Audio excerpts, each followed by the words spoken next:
Selamat berjumpa kembali di channel saya, Jeffrey Pai. Saat ini saya sedang bersama dengan Ketua Forum Komunikasi Antar Umat Beragama Provinsi Sulawesi Utara, Pendeta Lucky Rumopa. Ya, shalom, salam sejahtera. Damai di hati. Ya, Pendeta Lucky pernah tinggal di Eropa, Ya. khususnya di negeri Belanda. Nederland. Ya, di Nederland. Dan karena itu kami ingin bercakap-cakap seputar kasus Joseph Paul Sang yang lagi booming di dunia internet, di mana setidak-tidaknya Paul Sang ini dinilai telah menista Nabi Muhammad, telah menista agama Islam. Dan karena itu ia kemudian diminta agar menjalani hukuman atas tuduhan penistaan agama. Kami ingin bertanya kepada Ketua FKUB Sulut, Pendeta Lucky Rumopa, sejauh mana FKUB Sulut menilai kasus ini. Bagaimana, Pendeta Lucky? Baik, terima kasih. Salam sejahtera bagi kita semua. Khusus untuk menanggapi polemik yang terjadi atas pribadi saudara Paul Sang itu, bagi saya sebagai Ketua Forum Kerukunan Umat Beragama, saya kira itu kasus tersendiri, kasus lain, karena dia berbicara di situasi keadaan di Nederland. Jadi sebenarnya dalam struktur sosial yang ada di Nederland dengan kebebasan yang ada, kita tidak bisa saya untuk memberikan sebuah penilaian begitu dalam bagaimana dari sisi tanggung jawabnya. Yang jelas kalau itu dalam aspek normatif yang ada di Indonesia, ya tentu dalam aspek agama, apalagi sudah menyinggung agama lain, menurut saya sebagai ketua FKUB itu sudah kekeliruan bagi saudara Paul Sang. Tapi tinggal sejauh mana kita mau menempatkan posisi kasus itu di negeri orang, dia bebas berbicara, kemudian di negeri kita yang ada norma-norma dalam komunikasi itu, apalagi itu sudah ada unsur-unsur penghinaan terhadap agama yang lain. Itu yang harus dibedakan dulu. Jadi menurut saya. Tapi sebelum lanjut, Pendeta, sesuai dengan informasi Paul Sang ini tidak diketahui di negeri mana. Ada yang mengatakan di Jerman mungkin, tapi juga bisa di negara lain. Jadi dia tidak spesifik di satu negara. Misalnya tadi Pendeta Lucky bilang di Belanda. Sebetulnya kalau yang kami dapatkan informasi, dia memang mengaku berada di Uni Eropa, tapi tidak tahu keberadaannya di mana. Walaupun terakhir dikatakan dia ada di Jerman.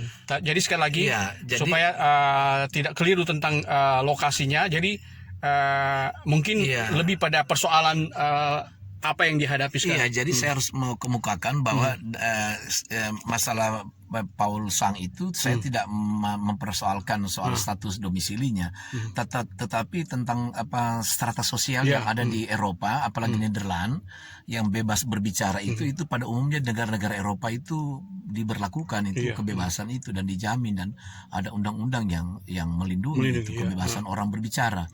Nah, bagi kita masalah yang disampaikan oleh Paul Sang itu memang sudah melanggar dari hal-hal yang bersifat normatif dari satu agama, karena itu sudah masuk pada ranah penistaan agama ya. Nah, menurut saya itu sah-sah saja, biasa saja, karena dalam pengertian saya penilaian itu memang melanggar ya. Dalam aspek keindonesiaan memang melanggar, apalagi sudah menyentuh prinsip-prinsip agama. Buat saya, menurut saya saudara Paul Sang itu keliru kalau disampaikan dalam kondisi yang ada di Indonesia. Tapi kalau dia berbicara dalam konteks sesuai informasi ada di Eropa, untuk terakhir kali ada indikasi bahwa dia di Eropa, ya itulah realitas yang harus kita lihat. Bagaimana kebebasan orang berbicara itu ada yang mengatur ya, ada aturan-aturan yang mengatur, sehingga banyak orang begitu cepat bebas mengungkapkan tanpa memperhatikan juga aspek-aspek sosial di negara-negara yang lain yang banyak, termasuk yang di Inggris dulu kan, ketika juga ada yang menghina juga umat Muslim begitu bebas, juga dari orang dari India itu, umat Muslim dari India juga yang banyak berbicara, Salman Rushdie dan lain-lain.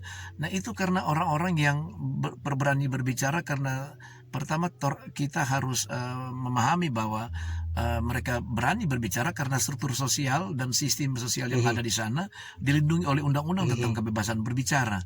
Sementara di Indonesia kita tidak bisa begitu. Nah, oleh sebab itu bila mana siapapun dia di kolong langit ini, ketika dia berbicara menyentuh hal-hal yang bersifat fundamental dalam agama itu sendiri, maka itu memang pelanggaran dan itu tidak bisa diterima. Dan saya kira apa yang disampaikan oleh Paul Sang itu adalah pernyataan pribadinya, bukan pernyataan dari sebuah organisasi gereja, atau ya itu pribadinya.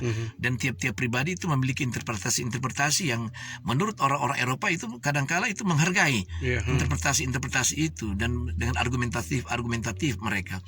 Tetapi kita tidak bisa diberlakukan di tempat ini, apalagi di Indonesia kita menjunjung tinggi nilai-nilai keagamaan. Sebagai ketua Forum Kerukunan Umat Beragama, bagi saya tidak baik seorang Paul Sang menyampaikan bila kita melihat dalam ukuran-ukuran kita yang ada di sini.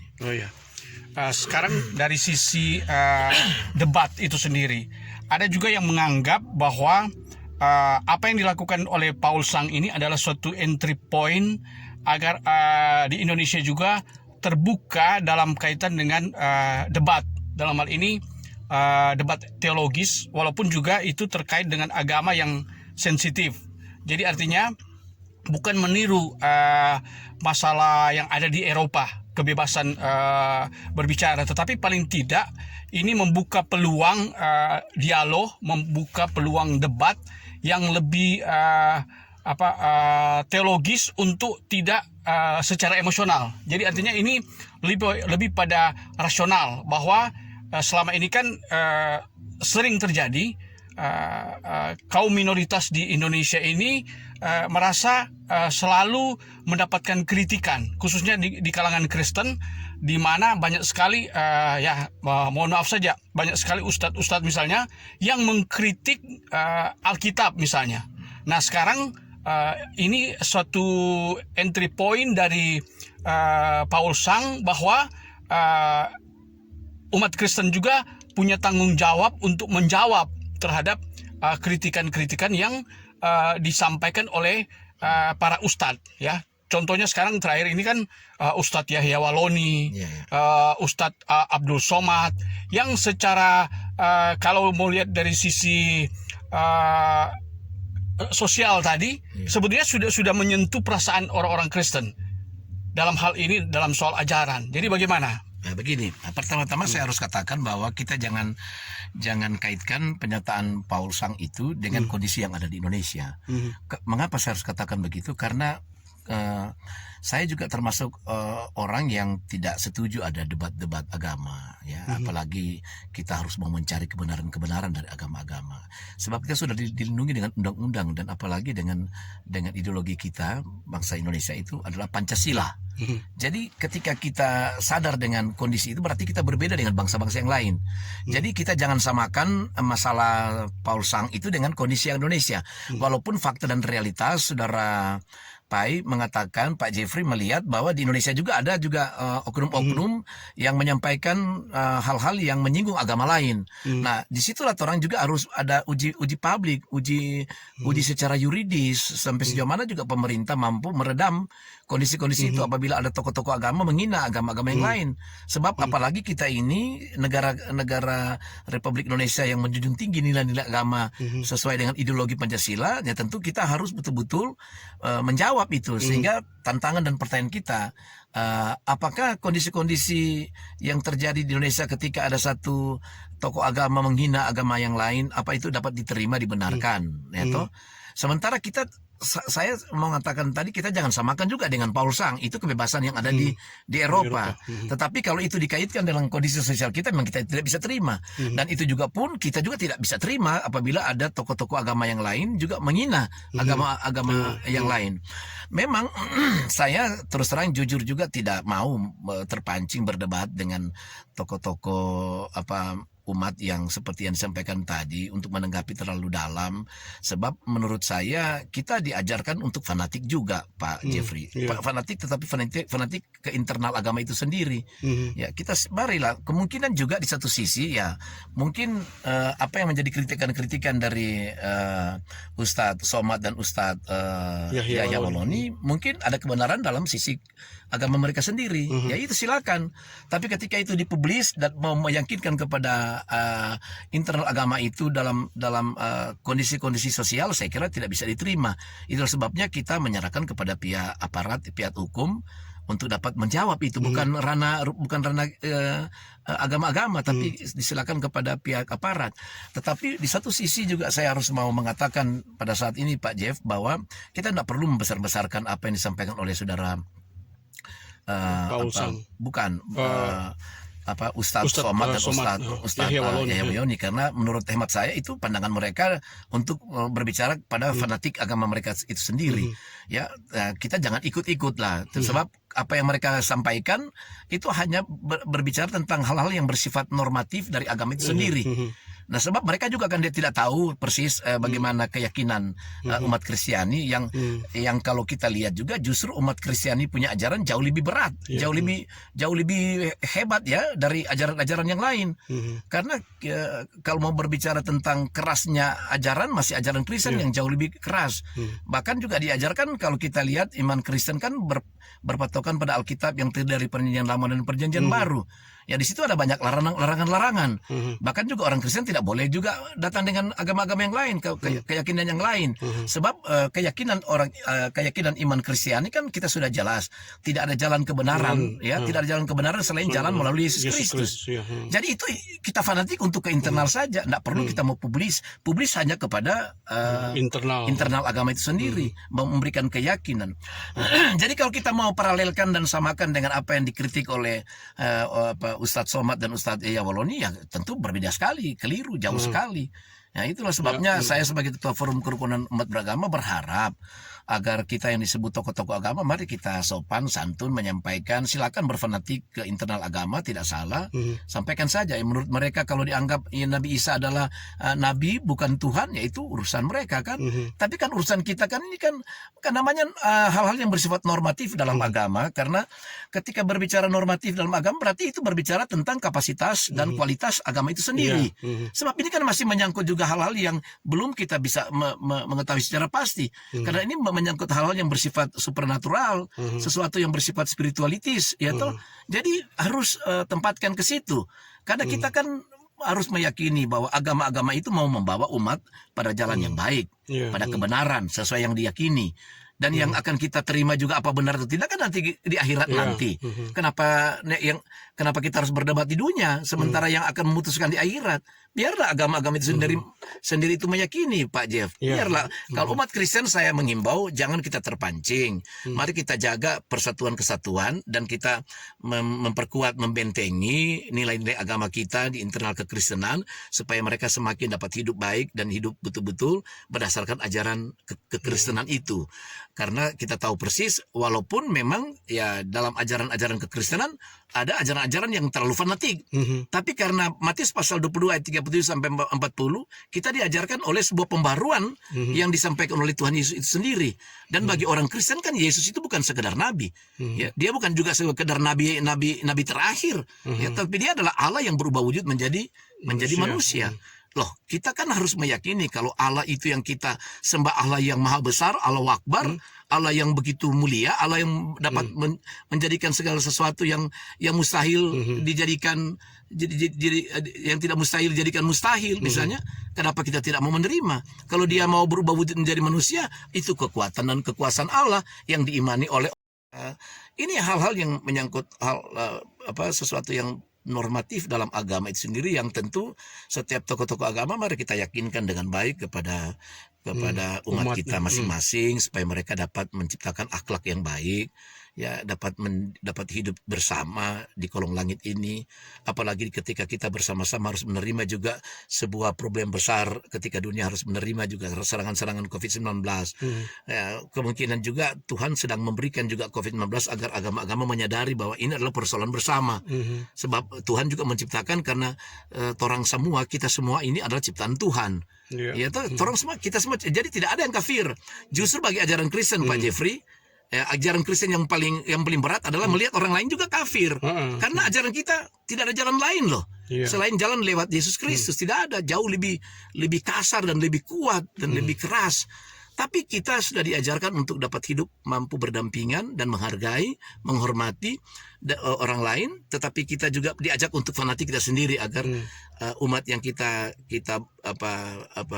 yang kita didik itu berkembang menjadi umat yang berakhlak baik dan dapat diterima. Saya kira begitu, Pak Jeffrey. Ya, terakhir, selama ini kan menyangkut hukum penistaan agama yang dirasakan seakan-akan penistaan agama itu hanya ditujukan kepada minoritas. Ada banyak sekali kasus-kasus di mana kaum minoritas itu justru yang dituduh, yang didakwa sebagai penista agama. Sebagai contoh ada banyak, terakhir itu Ahok, kemudian juga Ibu Meliana dari agama juga tertentu. Bahkan sebelum-sebelum itu ada mereka yang menjadi Kristen, yang diistilahkan murtadin, pernah mengalami dipenjarakan karena berpindah agama.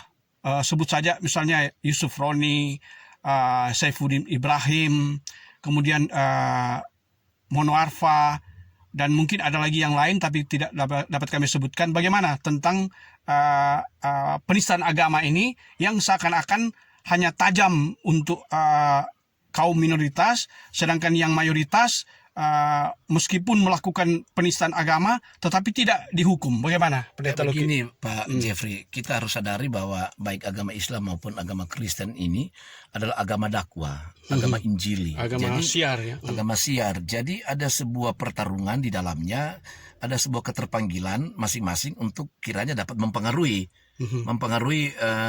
orang lain untuk bisa masuk.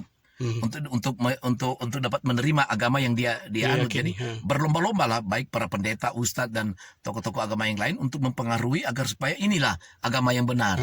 Nah, persaingan ini sebenarnya kita harus berbicara lebih terbuka lagi agar dakwah dan menginjil itu juga itu harus pada porsi yang benar-benar ada koridor hukum di situ. Memang kalau saudara Jeffrey bertanya seperti itu, kita akan berbicara melihat fakta-fakta yang ada.